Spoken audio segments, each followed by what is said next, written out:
এবার যে এজ গ্রুপটা রয়েছে সেটা হলো 30s এবং 40s। এই 30s এবং 40s এর ক্ষেত্রে কিন্তু কোনো আলাদা সিরাম রাখা হয়নি, এই ক্ষেত্রে একটা সিরামই রাখা হয়েছে। তাহলে এক্ষেত্রে আমাদের টাকার সাশ্রয় হয়ে যাচ্ছে।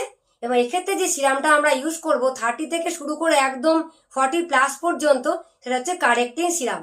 এবং এই এজ গ্রুপের মধ্যে যারা আছে 30 থেকে শুরু করে 40+, তারাও কিন্তু আমরা যে ভিটামিন সি সিরাম যে অলরেডি আমাদের আছে সেটাকেও আমরা ইউজ করব, তার সঙ্গে সঙ্গে আমরা কিন্তু এই কারেক্টিং সিরামটাকে ইউজ করব। কারণ দুটো সিরামের আলাদা আলাদা কার্যকারিতা রয়েছে। কাজে আমরা আমাদের স্কিনের ক্ষেত্রে বেস্ট রেজাল্ট যদি আমরা পেতে চাই, যদি আমরা আমাদের স্কিনটাকে হেলদি রাখতে চাই, তাহলে আমরা দুটো সিরামকেই প্যারালালি ইউজ করব। এবং আমরা এই দুই ধরনের সিরামকে, ভিটামিন সি এবং ডিফাইন সিরাম 20s এর ক্ষেত্রে আমরা দিনে 2বার ইউজ করব। একই রকমভাবে 30s এবং 40s এই উভয় এজ গ্রুপের ক্ষেত্রেই আমরা যে নতুন লঞ্চিং যে কারেক্টিং